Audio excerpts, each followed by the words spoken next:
오늘 이 말씀의 배경이 어디라고 나와 있습니까? 지역이 16절에 보면 나와 있어요. 16절에 바울이 아덴에서 그들을 기다리다가 나와 있습니다. 아덴. 아덴이 어디일까요? 아덴은 헬라의 수도였고 지금의 그리스의 수도 아테네가 이 아덴입니다. 당시 로마 그리고 알렉산드리아 그리고 아테네 세계의 3대 도시였죠. 그렇지만 이 바울의 시대에는 지금 로마에 이렇게 합병돼서 로마의 속국으로 있던 상태였습니다. 사도행전에는 총 9편의 바울의 설교가 나오는데요. 그 중에 8편은 디아스포라 유대인들, 그러니까 흩어져 있는 유대인들이 모이는 회당에서 사도 바울이 설교한 것이고, 이방 사람들에게 설교한, 그러니까 하나님을 알지 못하는 사람들에게 설교한 유일한 설교가 바로 오늘 본문에 기록된 아덴에서의 이 아레오바고 설교입니다. 그런데 통상적인 바울의 전도 설교와는 좀 다른 특징을 갖고 있기도 합니다. 그럼 이 아덴은 헬라 문화의 중심지이면서 헬라 철학의 중심지이기도 하지만 더불어 이 우상의 중심지이기도 합니다. 16절 한번 보시겠어요? 17절 16절. 바울이 아덴에서 그들을 기다리다가 그 성에 우상이 가득한 것을 보고 마음에 격분하여, 얼마나 우상 숭배가 심한지 우상들이 많은지 격분했다, 분노했다는 거죠. 오늘 실제로 아테네에는 진짜? 신전들, 그 신전들을 뭐라고 하면 무슨 폴리탄이라고 하는데 아크로폴리스라고 그 엄청난 신전, 파르테논 신전부터 시작해서 엄청 많은 신전들이 제일 잘 보이는 언덕 위에 어마어마한 신전들이 있었죠. 그런데 바울은 그 격분하는 것으로 끝나지 않고 그들의 종교심을 이용해서 그들이 가진 신지식, 그러니까 이 헬라 사람들이 철학에 관심도 많았지만 수많은 신들을 찾기 위해서, 신들에게 이르기 위해서 막 고민하고 그런 우상들을 만들고 신전들을 만들었잖아요. 그들의 신지식을 출발점으로 해서 오늘 한 편의 멋진 설교를 하고 있습니다. 사도행전 17장 22절에서 23절을 보면 바울이 아레오바고 가운데 서서 말하되 아덴 사람들아 너희를 보니 범사에 종교심이 많도다. 그러니까 이제 이 설교의 출발점이 그들의 종교심을 자극한 거죠. 내가 두루 다니며 너희가 위하는 것들을 보다가 알지 못하는 신에게라고 새긴 단도 보았으니 그런즉 너희가 알지 못하고 위하는 것을 내가 너희에게 알게 하리라.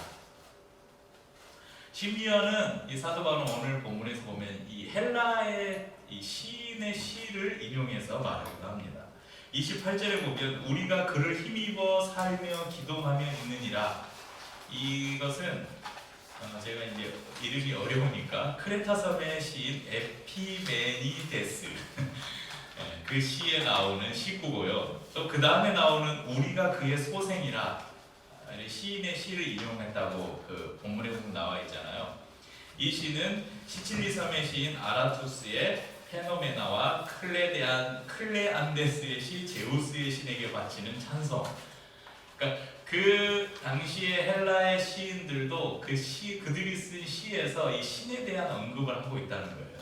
그런데 바울이 이방 시인들의 글을 인용한 것은 이 바울의 설교 방식에서 볼 때 매우 파격적인 거예요. 하나님의 말씀이 아닌 이방인들의 시를 인용을 해서 설교했다. 그럼에도 그렇게 했던 이유는 아덴 시민들의 이 우상 숭배, 그들이 수많은 우상들을 숭배하고 있었고 그 우상 숭배에 절대적인 영향력을 주었던 이 시인들의 시가 실상은 그들이 생각하는 우상 숭배와는 우상 숭배에 대한 근거가 될 수 없다는 것을 증명하기 위해서 이 시인들의 시를 인용하고 있습니다. 사도 바울은 비록 아덴 사람들의 우상 숭배에 분노하였지만 분노에서 그치지 않고 그들을 회심해야 될 한 영혼을 품고 적극적으로 쟁론하고 변론하여서 창조주 하나님의 위대함을 선포하고 있습니다. 그 결과 오늘 읽지는 않았지만 오늘 본문의 마지막 절을 보면 34절을 보면 몇 사람이 그를 가까이 하여 믿으니 그 중에는 아레오바고 관리 디오누시오와 다말이라 하는 여자와 또 다른 사람들도 있었더라. 그러니까 그러니까 많은 사람들이 사도 바울의 이 아리오바고 설교를 듣고 회심하는 일들이 있었다는 것이죠. 헬라인들의 종교심이 가득해서 수많은 우상들을 섬겼지만 참 웃긴 것은 자신들이 섬기는 신이 누구인지를 몰랐어요. 그래서 자신들이 섬기는 신들의 제단에 어떤 제단에 이렇게 기록되고 사도 바울이 이렇게 알지 못하는 신에게, 그러니까 보통 신전을 세우면 그 신전은 누구 신전이라고 이렇게 명패를 붙일 거 아니에요. 요즘으로 말하면 무슨 교회 이렇게, 교회는 하나님을 섬기는 거, 무슨 사, 뭐 저기 전등사, 불교라는 불교를 섬기는 석가모니를 섬긴다는 그런 표시를 하죠. 그런데 그 신전 그 이제 우상을 세우거나 이럴 때 거기에다가 알지 못하는 신에게 그 세워놓고 이 신이 무슨 신인지 모른다는 거예요. 그러니까 바울은 이런 상황들, 이런 이 아덴 사람들의 상황을 적극적으로 활용해서 설교를 하고 있는데요. 이런 이 아덴 사람들, 헬라 철학자들에게는 두 가지 신관이 있었는데, 하나는 범신론, 또 하나는 다신론. 그러니까 다신론은 뭡니까?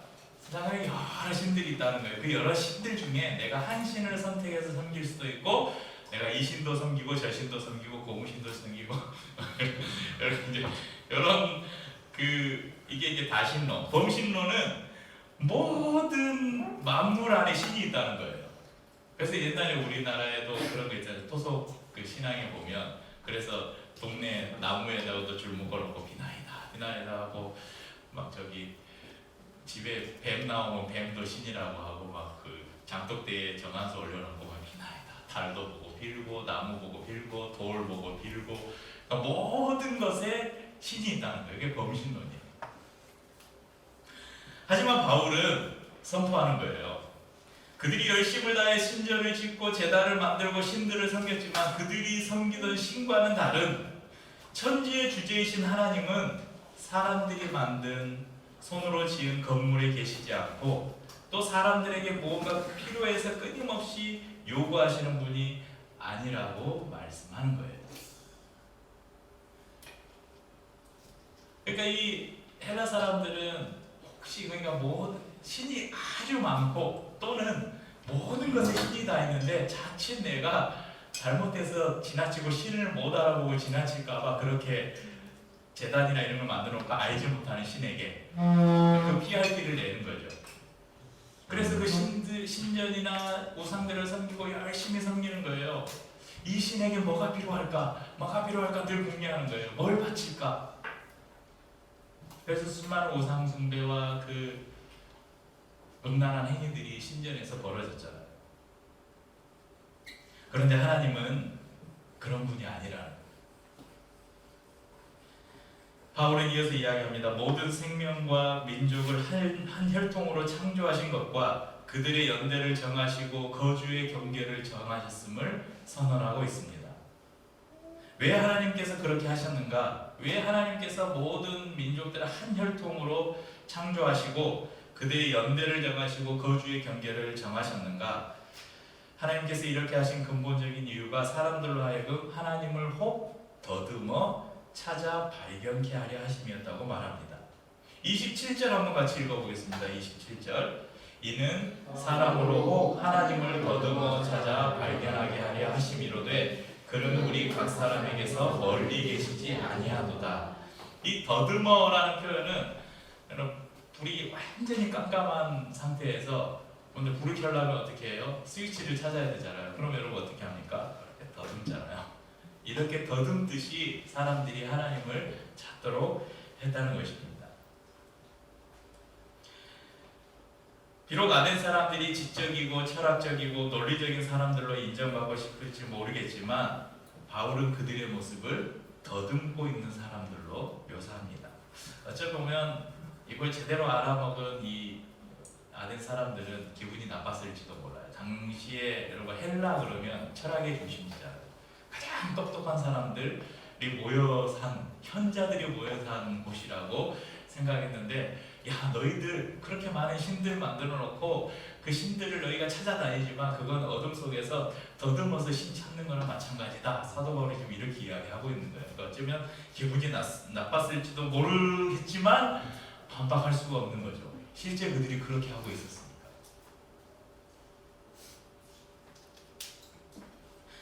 아덴 사람들, 이 헬라 사람들은 그렇게 더듬어 찾길 원했지만 찾지 못했고 알기 원했지만 알 수 없었습니다. 그러나 하나님은 알 수 없는, 알지 못하는, 그리고 찾지 못하는 신이 아니라고 말씀합니다. 뭐라고 말씀합니까? 우리 각 사람에게서 멀리 계시지 아니하도다. 그래서 오늘 말씀을 제가 가까이 계신 하나님이라고 이렇게 정의해 보았습니다.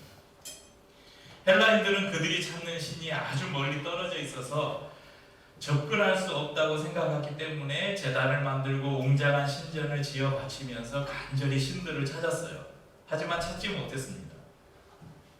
바울은 그에 대한 해답을 주고 있습니다. 17장 29절에서 31절에 보면 이와 같이 하나님의 소생이 되었은즉 하나님을 금이나 은이나 돌에다 사람의 기술과 고안으로 새긴 것들과 같이 여길 것이 아니니라. 알지 못하던 시대에는 하나님이 간과하셨거니와 이제는 어디든지 사람에게 다 명하사 회개하라 하셨으니 이는 정하신 사람으로 하여금 천하를 공의로 심판할 날을 작정하시고 이에 그를 죽은 자 가운데서 살리신 것으로 모든 사람에게 믿을 만한 증거를 주셨음이라 하니라. 이제 이 29절에서 31절이 오늘 설교의 핵심이에요. 바울의 설교의 핵심. 그러니까 너희들이 금이나 은이나 돌에다 사람의 기술과 고안으로 새긴 것들과 같이, 그러니까 너희들이 열심히 신들을 만들고 우상들을 만들고 신전들을 만들었지만 하나님은 그렇게 만들어서 인간의 기술이나 고안된 어떤 것으로 금이나 은, 좋은 보석이나 귀한 것들로 지어서 만들 수 있는 것이 아니다. 비록 하나님이 알지 못하던 시대에는 허물지 아니하셨다. 그러니까 알지 못하던 시대에 이들에게 구원자가 아직 오시지 않았다는, 그때는 하나님이 허물지 아니하셨다는 것을 심판하지 아니하셨지만 이제는 어디든지 사람을 명하여 우상으로부터 돌아서서 하나님께로 회개하고 나오라 명령하고 계십니다. 이것이 어떻게 가능해졌는가? 예수 그리스도의 죽으심과 부활 안에서 가능해졌습니다. 31절에 나온 것처럼 이는 정하신 사람으로 하여금 예수 그리스도를 보내셔서 천하를 공의로 심판한 날을 작정하시고 이에 그를 죽은 자 가운데서 다시 살리신 것으로 모든 사람에게 믿을 만한 증거를 주셨다. 이제 그 이전에는 너희들을 심판하지 아니하셨지만, 간과하셨지만, 그냥 놔두셨지만 이제 예수 그리스도가 오셨고 그분이 죽으시고 부활하셨고 복음이 너희에게 선포되었기 때문에 이제 그리스도를 믿지 않으면 심판이 있을 거라는 것을 사도 바울은 선언하고 있는 것입니다. 우리는 헬라 시대에 살지 않고 복음의 시대에 살고 있습니다.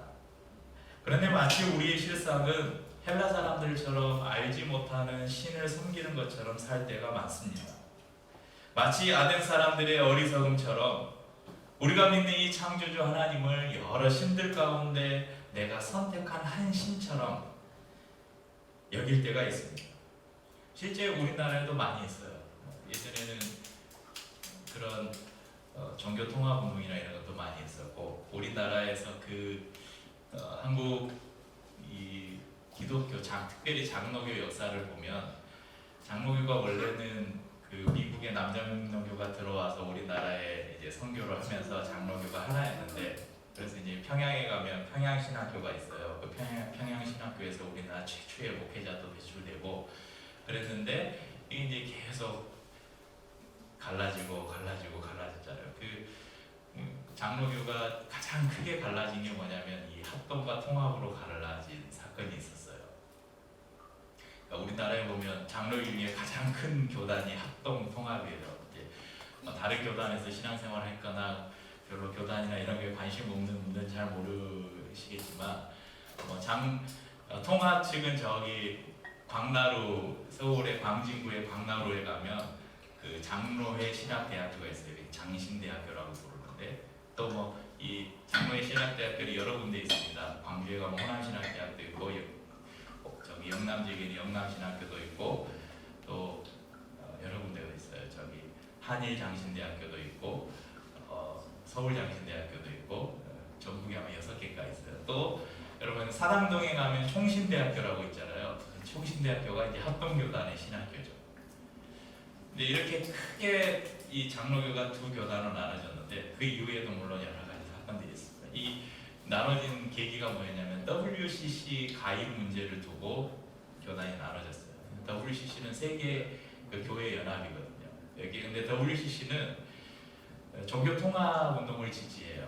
그러니까 종교 간의 대화, 기독교, 불교, 천주교 막 이슬람 다 모여서 너희들이 믿는 신도 인정하고 너희들이 믿는 구원자도 인정하고 서로 다 인정하자. 그래서 뭐 우리가 모여서 좀 좋은 일도 같이 하고 그래서 예전에 그런 일 있잖아요. 저기 스님들이 저기 크리스마스에 저기 천주교 성당 와가지고 같이 성탄 미사 드리고 우리 신부님들이 또 목회자들도 기독교 중에서도 목사님들이 절에 가서 4월 초파일날 절에 가서 불공 드리고 뭐 그런 일들이 있었어요. 그러니까 또 기독교 저기 뭐 연세대학교나 이런 신학과 교수들 중에는 이런 범신론자들도 많아요. 모든 신들을 인정하고 뭐 종교 각각의 종교 안에 다 구원자들이 있고 그 각각의 종교를 통해서 이게 뭐냐면 여러분 그 계양산 있잖아요. 여기 가까이 예를 들면 계양산에 여기 지금 박천동으로 해서 올라가는 길도 있고 저쪽에 경인여대 이쪽으로 올라가는 길도 있고 저쪽에 또 다른 길로 올라가는 길이 있잖아요. 어디로 올라가든 계속하면 어디에서 만나요? 정상에서 만나잖아요. 그러니까 우리가 이 정상이라는 구원을 이루기 위해서 기독교를 믿어도 되고 석가모니를 믿어도 되고 마호멧을 믿어도 되고 어찌 됐든 뭘 믿든 간에 정상에서 만나면 된다는 게 이게 이제 종교다원주의인데 실제 기독교 안에도 이렇게 생각하는 사람들이 있어요. 근데 문제는 성도들 가운데도 그렇게 살아가는 사람들도 있다는 거예요. 그러니까 세상에 많은 신들이 있는데 나는 그 중에서 하나님을 택한 거예요. 그러니까 하나님이 보내신 구원자 예수 그리스도를 그냥 택한 거예요. 물론 이 그리스도 밖에 있는 많은 사람들을 우리가 배척하고 그들과 상종치 못할 사람들이라고 여기는 그런 자세는 잘못된 자세죠.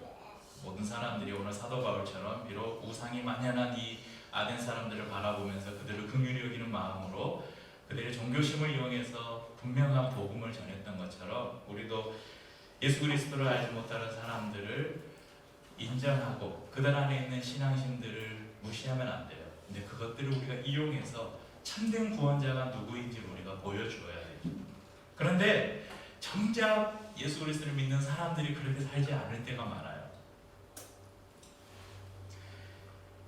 그래서 아덴 사람들처럼 내가 믿는 하나님이 멀리 계신 하나님처럼 생각하고 살아요.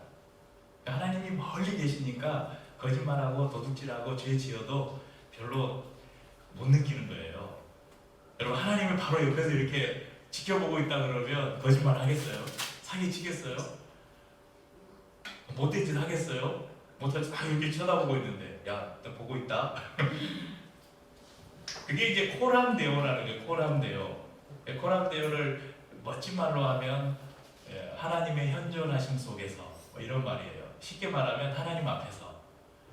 그러니까 하나님이 항상 내 삶을 이렇게 지켜보고 계신다는 의식으로 살아가는 게 코람데오의 삶이에요.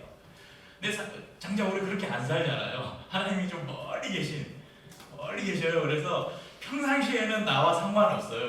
그리고 내가 뭔가 좀 어려운 일이 있거나 뭔가 도와줄 일이 있으면 마치 그 알라딘 램프에 이 지니를 부르려고 램프를 문지르는 것처럼 아니면 저는 그거 저기 배트맨 영화를 혹시 보셨는지 모르겠는데 그 당시에서 뭔가 문제가 생기면 저기 하늘에다가 서치라이트로 탁 배트맨 여기 박쥐 모양 있는 걸 하늘에 탁 하면 배트맨이 나타나잖아요. 그런 것처럼 우리가 뭔가 필요할 때 사인을 딱 보내면 하나님이 와서 나를 도와주는 존재. 그 정도로 여기는 사람들이 실제 많다는 거예요. 근데 오늘 말씀을 나누면서 우리 성도님들 한 가지만 기억했으면 좋겠어요. 하나님은 그렇게 멀리 계신 분이 아니에요. 하나님은 우리 가까이에 계십니다. 그리스도 예수를 통해서 우리가 어둠 속에서 더듬어 찾지 않아도 언제든지 손 내밀면 닿을 수 있는, 아니 여러분, 손 내밀면 닿을 수 있는 곳에 계신 게 아니라 손 내밀지 않아도 우리 안에 계신다는 거예요. 하나님은 항상 우리의 중심에 그분이 계십니다. 그래서 저는 하나님을 우리가 찾는 존재가 아니라 동행하는 존재로 우리가 생각했으면 좋겠습니다. 그래서 우리 성도님들은 늘 삶에서 하나님이 멀리 계신 분이 아니라 저 먼 우주에서, 그럼 우주가 얼마나 멀어요? 저 먼 우주에서 이렇게 그냥 우리의 삶에 별로 관심 없고, 하나님 얼마나 바쁘시겠어요? 우주가 이렇게 넓고 이 땅에도 사람이 얼마나 많은데 어디 나까지 신경 쓸 틈이 어디 있겠어요? 그렇게 생각하면 안 된다는 거예요. 하나님은 우리의 멀리 계신 분이 아니라 우리의 가까이에, 우리 안에서 늘 우리의 삶을 지켜보시고 우리와 동행하기를 원하셔요. 하나님이 우리가 늘 하나님을 인식하고 살기를 원하셔요. 그러니까 사람들이 그렇게 이야기하죠. 하나님은 계신지 안 계신지 모르겠어. 그러니까 평상시에는 전혀 생각하지 않다가 자기가 필요할 때만 하나님을 찾으니까 하나님이 계신지 안 계신지 모르는 거예요. 그러니까 하나님은 그럴 때 잘 안 도와주셔요. 한 번도 하나님을 필요로 하지 않다가 뭔가 어려움이 생겨서 하나님을 찾으면 하나님이 잘 안 도와주셔요. 야, 너 힘으로 살 수 있다며? 네가 한번 해봐. 너가 알아서 해. 이러시죠. 그런데 늘 모든 삶에서 하나님을 인식하고 그분의 뜻을 묻고 그분과 동행하는 사람들은 언제든지 부르면 하나님이 옆에 있으니까. 그러니까 여러분, 한번 예전에 제가 사회 가면서 우리 청년들하고도 그런 일들을 해본 적이 있고 그런데, 여러분 하루를 살면서요, 그 로렌스 형제가 이야기한 것처럼 그 하나님의 인지 연습이라는 얇은 책이 있는데 기회가 되면 한번 찾아서 구입해서 읽어보십시오. 너무 저는 그걸 한 30년이 넘게 읽은, 제가 20대 초반에 읽은 것 같아요. 근데 아직도 잊혀지지 않는 구절이 있어요. 그 책의 이름이, 제목이 하나님의 인지 연습인데, 그러니까 오늘 1시간 하나님을, 정확하지는 않지만 이런 표현이에요. 오늘 1시간, 24시간 중에 오늘 1시간 하나님을 생각했으면 내일은 1시간 1분을 하나님을 의식하며 살도록 연습하십시오.